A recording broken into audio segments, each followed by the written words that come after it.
I passed the junction where Dilly Trail, which goes over to the Lost River, meets up with this trail. Kept following this trail, and now it looks like it's going down again.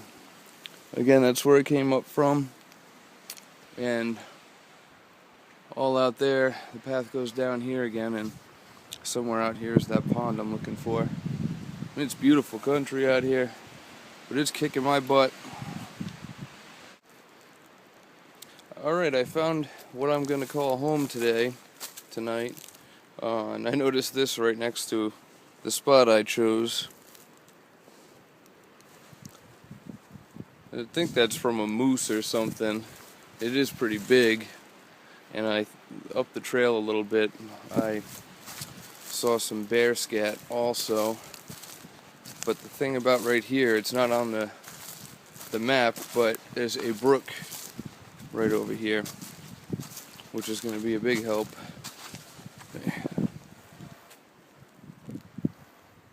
So I have a source of fresh water, which was the main thing I was looking for before I decided to hunker down for the day.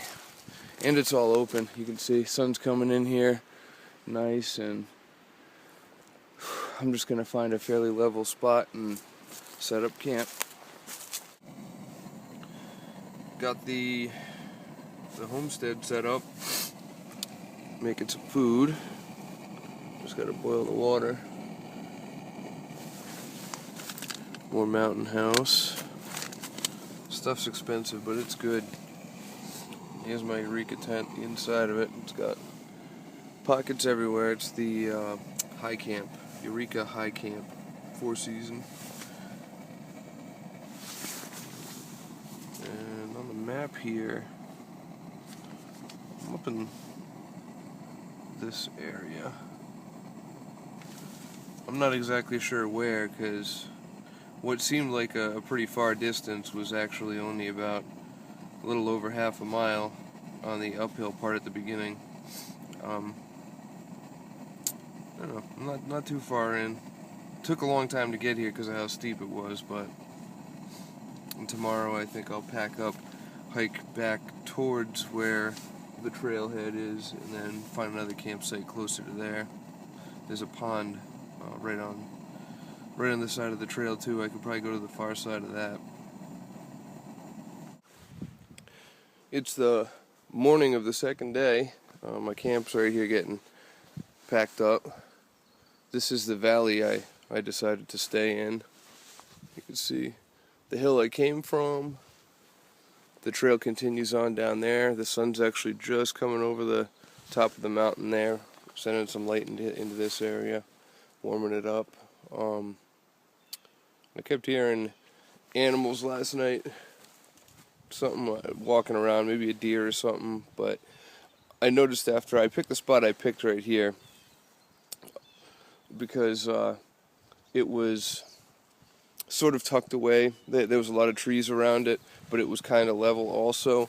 I thought that, because over there where I saw the moose droppings, I didn't want to be where they're going to keep going, so I'm setting the tent up, get everything going, and I look down right here, and moose droppings.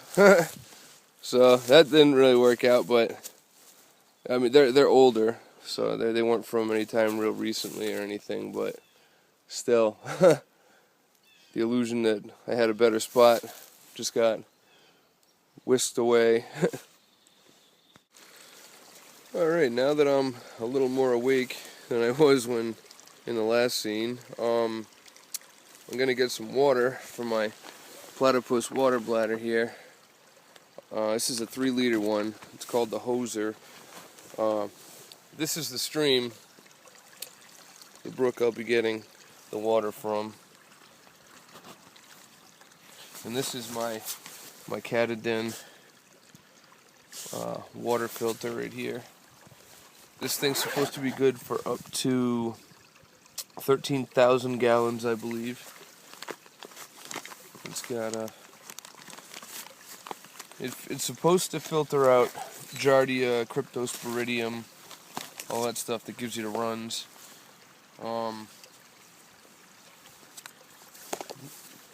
It's got this end that you sit in the water, and it floats, and then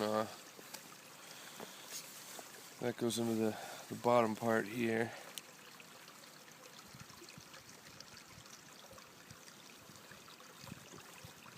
It's got this rubber cinch sort of thing here to make sure it stays on. So there's that.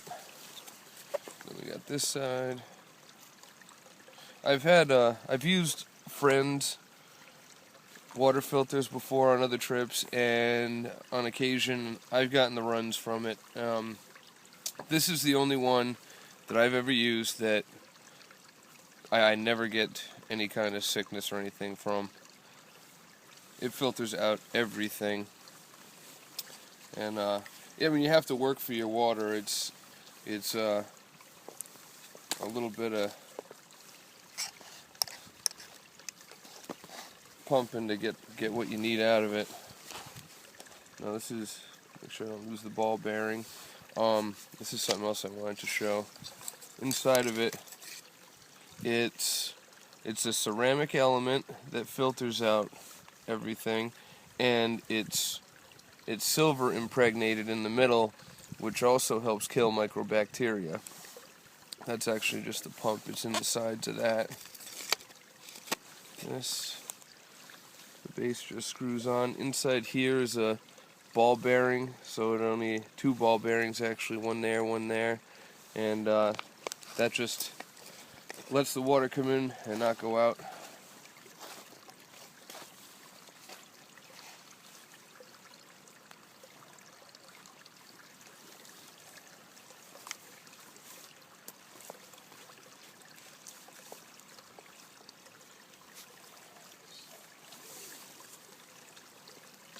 So just sink that in there. And the nice thing about this side, it's got this little retaining clip. You just clip it on and pump.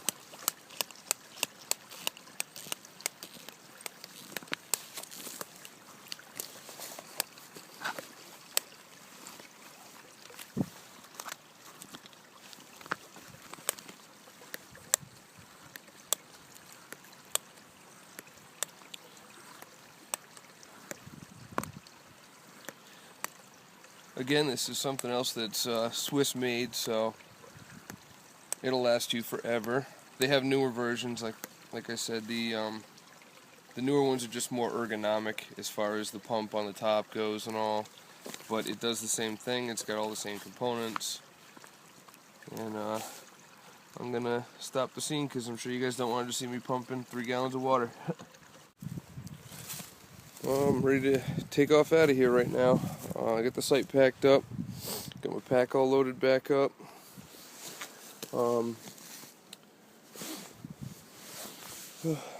Tried to be as low impact as I could. That's the hill I'm back up to go on the other side of the mountain. My car's back on the other side of that.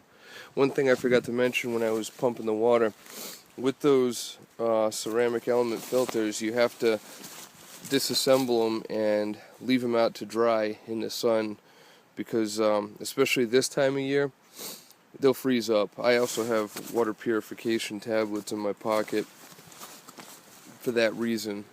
If I ever got stuck out here for longer than I expected and that thing wouldn't pump because it was frozen full of water, all the ceramic, then I would be doing a lot of boiling, which isn't bad. I mean, there's plenty of wood, plenty of ways to start it.